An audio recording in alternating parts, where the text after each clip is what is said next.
और 7 लाख टैक्स की बात भी सामने आ रही है। दरअसल देश के मध्यम वर्गीय लोगों को बजट से जो आस थी आखिरकार वो पूरी हो गई। मोदी सरकार ने सैलरीड क्लास की टैक्स रिबेट की मुराद पूरी कर दी। वित्त मंत्री निर्मला सीतारमण ने बजट की घोषणा में 7 लाख रुपए तक की आय को टैक्स फ्री करने की घोषणा कर दी। नए टैक्स सिस्टम में 50,000 रुपए का स्टैंडर्ड डिडक्शन भी शामिल कर लिया गया है, यानी अब 7.5 लाख रुपए तक की सैलरी पर कोई टैक्स नहीं लगेगा।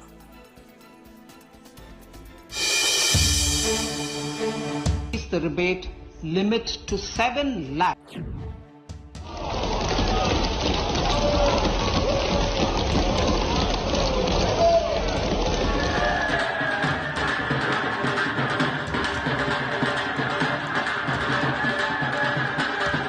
अपना विकास करने में काफ़ी सहायता मिलेगी और लोग बिल्कुल इसका 100% लोगों को लाभ मिलेगा। टैक्स का फंदा हुआ ढीला,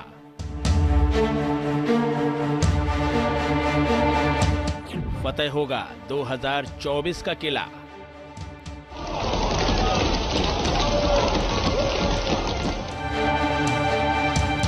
बजट से सबसे ज्यादा आम आदमी की ओर से इनकम टैक्स में छूट की आस और मांग होती है।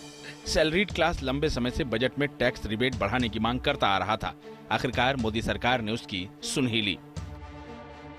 I propose to increase the rebate limit to 7 lakhs in the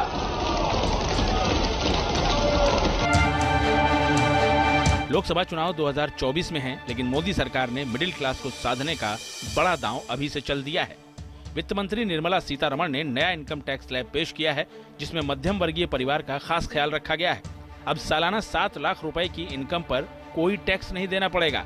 नए टैक्स सिस्टम में 50,000 रुपए का स्टैंडर्ड डिडक्शन भी शामिल कर लिया गया है, यानी 7.5 लाख रुपए तक की सैलरी पर अब आपको कोई टैक्स नहीं लगेगा। लोगों में इस ऐलान के बाद से खुशी की लहर है। इससे काफ़ी राहत मिलेगी और लोगों को जो है अपना विकास करने में काफ़ी सहायता मिलेगी और लोग बिल्कुल इसका 100% लोगों को लाभ मिलेगा। जिनको 10 लाख के ऊपर 30% का टैक्स देना होता था, उनको काफ़ी रिलैक्स हुआ। 20% करके बहुत अच्छा सा बेनिफिट दिया। बीते कई सालों से देश के मध्यम वर्ग को टैक्स में छूट का इंतजार था। कोरोना महामारी के बाद लोगों की आय में कमी होने के कारण ये मांग और बढ़ गई थी। आखिरी बार साल 2014 में टैक्स में परिवर्तन किया गया था। Now I come to what everyone is waiting for. उसके बाद से ही टैक्स में परिवर्तन नहीं हुआ था, लेकिन इस साल वित्त मंत्री ने नई कर व्यवस्था का ऐलान कर दिया, जिससे लोग बेहद खुश नजर आ रहे हैं।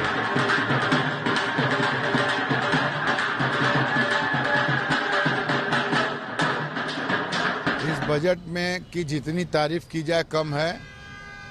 माननीय वित्त मंत्री जी ने जो छूट को 7 लाख कर दिया, इससे बहुतों का भला हुआ। तो इनकम टैक्स के जो चीजें उन्होंने चेंजेस किए, 5 लाख से बढ़ाकर 7 लाख कर दिया, उसके ऊपर भी उन्होंने रेट गिराए हैं पहले के कंपैरिजन में, वो चीज बहुत अच्छी है। I propose to increase the rebate limit to 7 lakhs in the अगले साल होने वाले लोकसभा चुनाव से पहले ये मौजूदा नरेंद्र मोदी 2.0 सरकार का आखिरी पूर्ण बजट था। ऐसे में सरकार पर लोगों की उम्मीदें पूरी करने का खासा दबाव भी था, जिस पर यह सरकार खरी उतरी। अर्थशास्त्री भी टैक्स रिबेट के फैसले की जमकर तारीफ कर रहे हैं। बहुत सा अच्छा बेनिफिट, उनके हाथ में बहुत पैसा आएगा ना, क्योंकि अभी 7 लाख तक इनकम टैक्स नहीं है। सो पूरा 7 लाख, उनके पहले तो 5 लाख, उसके पहले बहुत कम था, इसलिए 7 लाख उनका हाथ में कम होने उनका हाथ में आने से उनका बहुत स्पेंडिंग हो सकता है। और जो एक्सेस कॉस्ट आता था पहले और ऑयल के लिए और दूसरा के लिए, वो भी उनका बेनिफिट बहुत रिलीफ होता है। सो बहुत बेनिफिट होता है उसके लिए। सियासी हल्के में भी मध्यम वर्ग को मिली इस बड़ी राहत को सराहा जा रहा है। देखिए, बहुत बड़ी राहत है ये अपने आप में।